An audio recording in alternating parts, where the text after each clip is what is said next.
My name is Jack Yeager. I am your instructor in one or more of your classes this semester. I have prepared this video to provide you some insight in advance to my approach to teaching. I feel like that will serve you well as you get ready for class. Best way to start, I feel like, is to tell you a little bit about myself. My approach really grows out of my background. I am not an academic. At least that's what I tell people. I am a practitioner.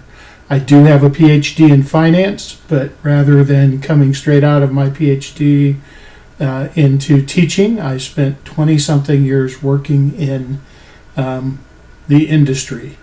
And so, my role was obviously, I started out, doing a lot of analysis, financial analysis, and that grew into taking on more of a management role, more of a strategic role. I've hired and fired a lot of people. I've managed a lot of people. I've had my own companies. Matter of fact, I still have 2 companies.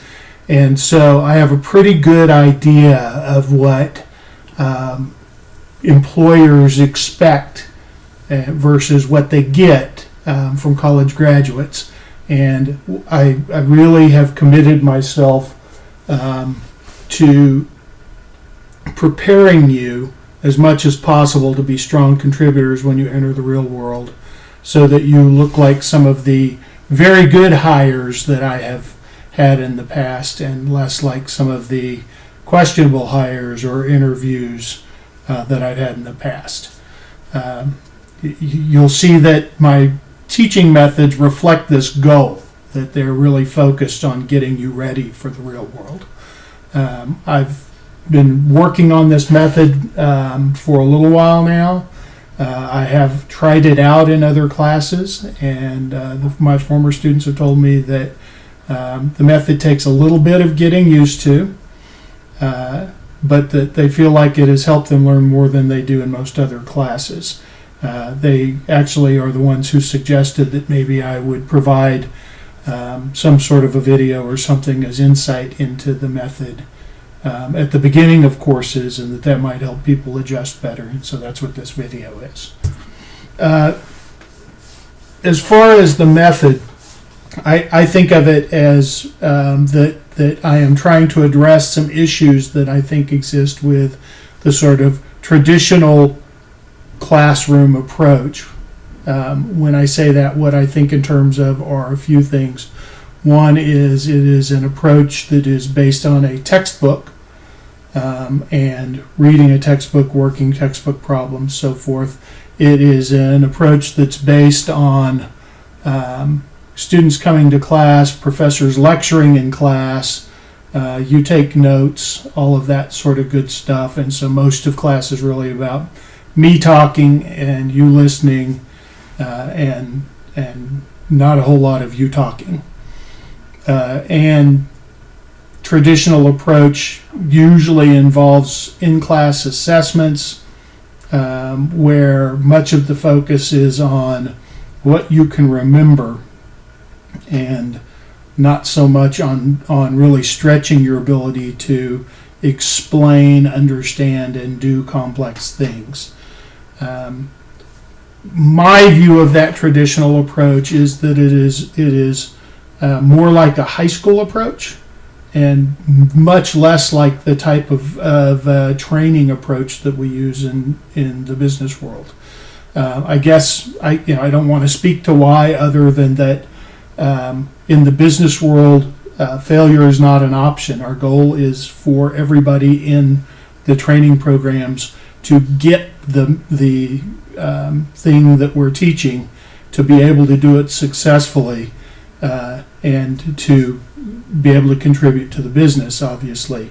Whereas I feel like the traditional approach growing out of school is that the focus is less on being sure that you can do things and more on being able to give you a grade.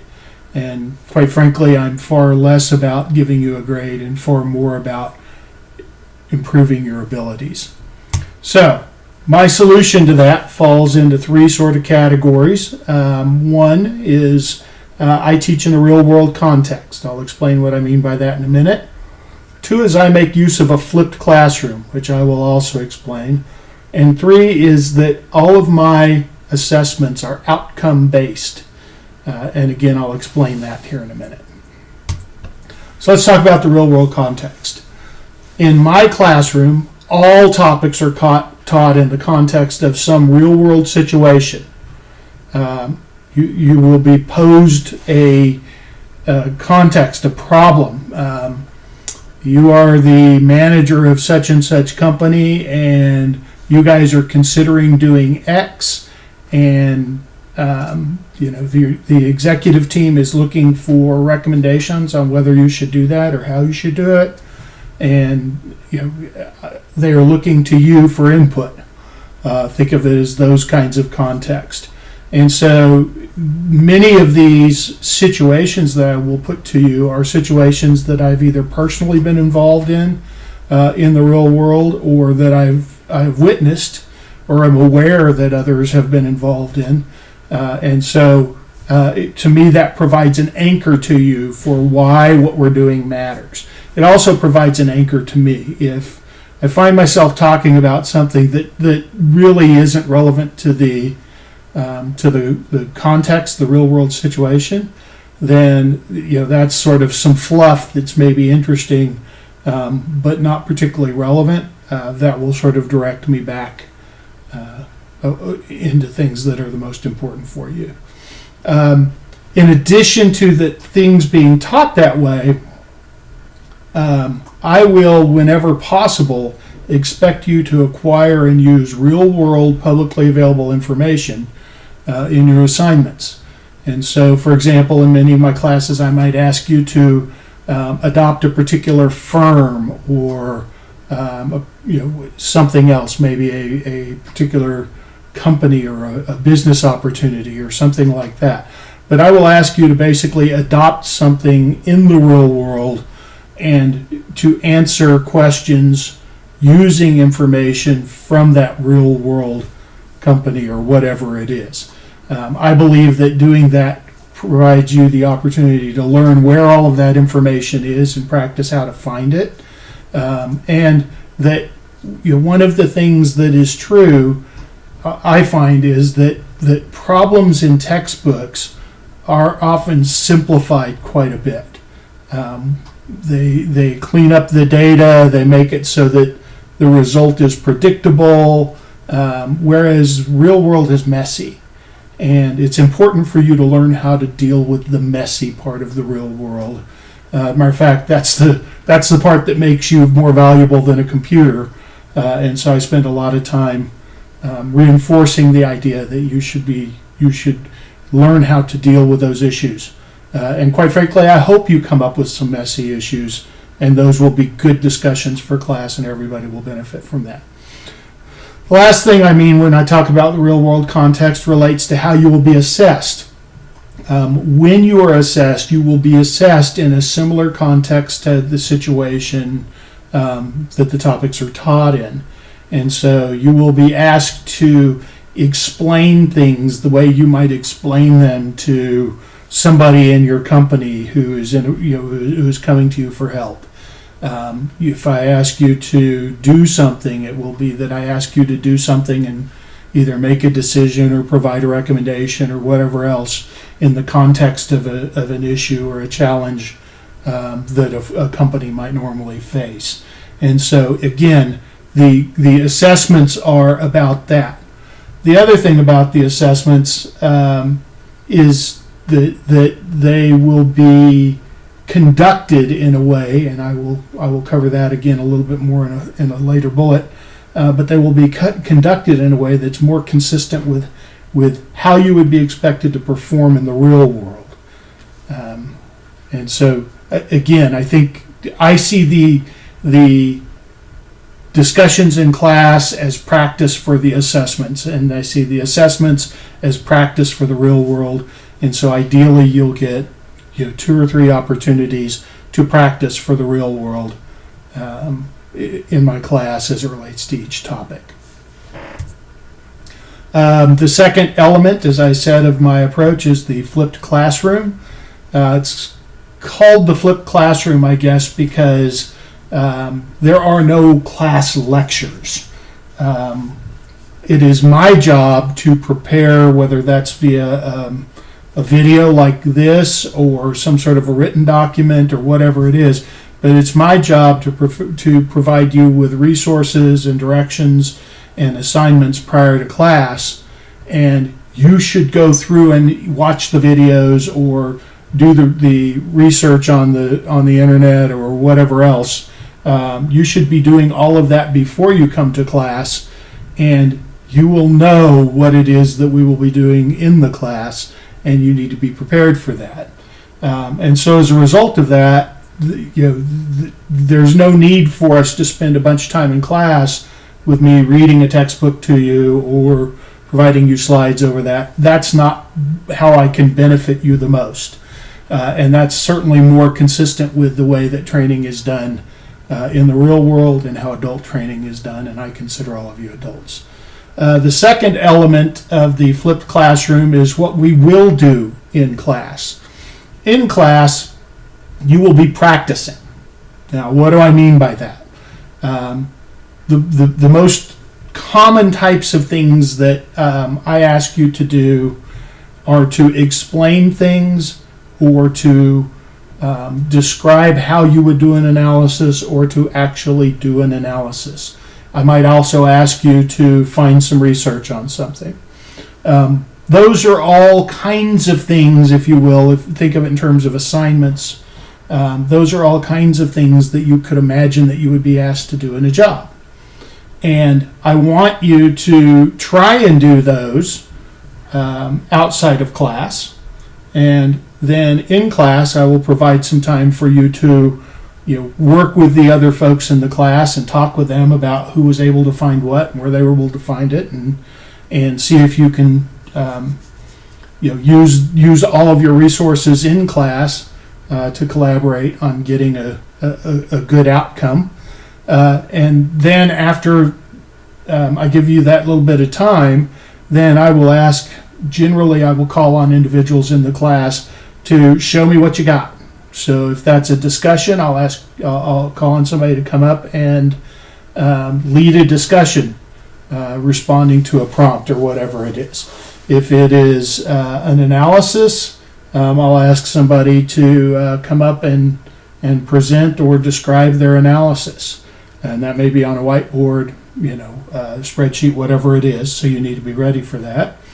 And if it is, some research or where did you find stuff or whatever else, then you need to be prepared to show that.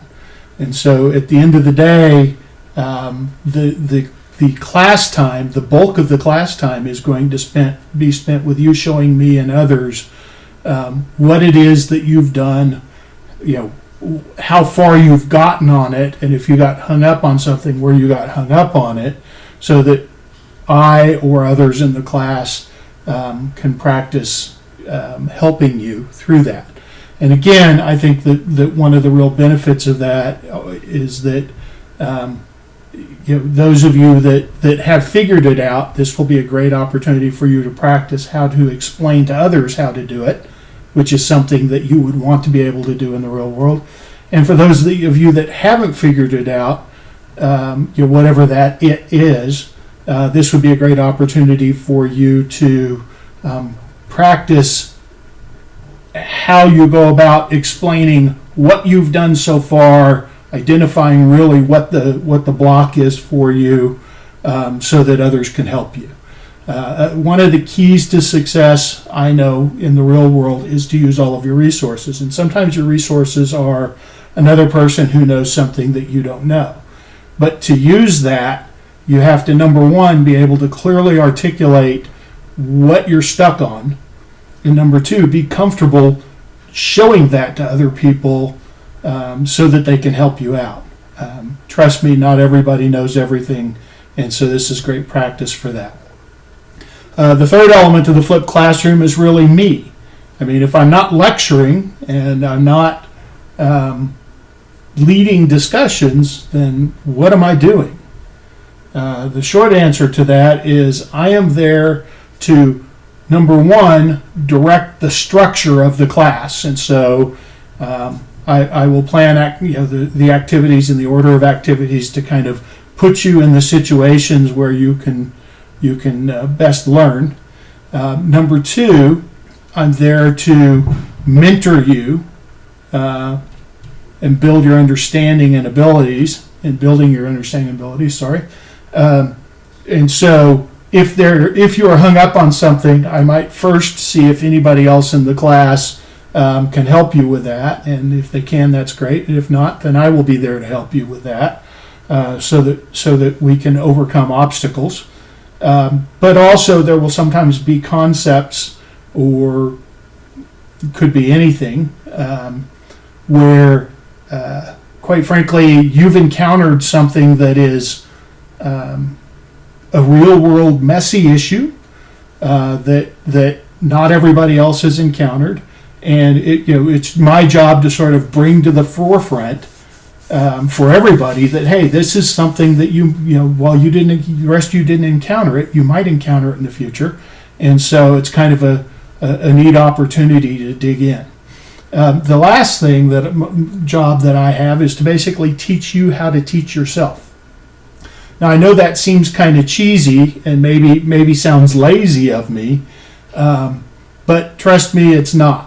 I have found over the years that I have taught myself many, many, many more things after I finished my PhD than I learned through all of the years of my undergraduate and graduate school. And that it's those things that I was able to teach myself that in many cases made the difference in my success in my career. And so, quite frankly, I believe that one of the best things that I can give you is the ability to teach yourself. And in a world with the kind of information that's on the internet now, your ability to do that should be exponentially greater than mine was at the time. And so I really feel like that's my primary job here, is to put you not just in the position of knowing some things, but knowing how to go out and find out things and figure out things in the future when the need arises. And so really in the flipped classroom, the primary role I have is to help you overcome obstacles to teaching yourself.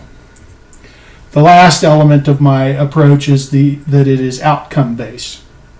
When I think in terms of something being outcome-based, I think in terms of that I want you to be able to demonstrate your ability to do things or to explain things or whatever else, and that's really my focus. And so you will see that from an assessment standpoint, as I said earlier, that I don't focus on memorizing things. I focus on providing good, sound, logical, complete responses that address business issues. One of the things that I do in order to accommodate that is that all of my assessments are take-home, in the sense that they are completed outside of class and turned in electronically. They are not something that you do in class. I have absolutely no interest in knowing what you can memorize, and quite frankly, I find that both the time constraint of having it be in class and the resource constraint of only being able to ask questions that I think that you can reasonably answer from information you can recall out of your head is a joke. Nowhere in the real world has anybody ever said to me, what I need you to do is to solve this problem for me from memory. Please don't use any outside resources. Please don't take any extra time. I need you to solve it from memory in this 30 minutes inside of the room. That might be something that you would need to do if you were an astronaut in an emergency or something like that, but for most of us, that's not how it works. Rather, the way it works is that you are told about a business situation, you are given a reasonable period of time, some days, some weeks, whatever it is, and basically told, use all of your resources and come back with your best answer. So that's how I approach assessments. you will see that they are really focused on you going, using all your resources, coming back to me and solving a problem best you can. There's good news and bad news to that. The good news is that the assessments therefore focus on your ability to explain things or perform analyses or do things rather than on your ability to memorize and recall facts. And they also don't constrain you nearly as much in terms of time, provided that you manage your time well. The bad news, if you will, is that because you don't have to worry about relying on just your memory and you don't have those time constraints,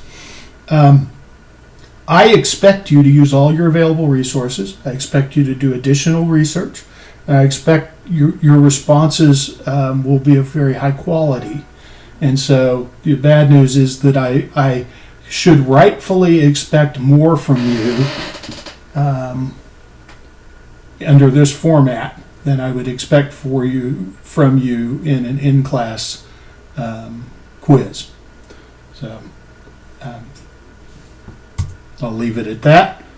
So how does my approach or my solution really solve the issues that I see with the traditional approach? Well, as I said, the real-world context, I believe, helps build your confidence in your ability to do things and therefore to contribute once you enter the real world. You get to practice things that you'll want to do in the real world. And so when a situation arises and your peers in the real world are all kind of looking around and nervous about whether they should speak up or they have any ideas, you should feel like, oh, I've already done that 2 or 3 times. I have a pretty good idea how to get that going, and that's going to make you stand out. I think the flipped classroom allows me to focus on teaching you how to teach yourself as opposed to reading text material to you or whatever else. And I think that teaching you how to teach yourself is going to benefit you far more than me teaching you what you can learn for yourself. And then being outcome-based means that I am measuring you on your ability to do things that will matter the most when you leave school, as opposed to your ability to do the kinds of things that we might expect of a high schooler. And so, quite frankly, I think that addresses, if you will, some of my real issues with the traditional approach to teaching. Anyway, I apologize if this was a little bit long-winded, but I want to give you that sort of background. And obviously, if you have questions or concerns, please reach out to me. And I look forward to talking with you in class.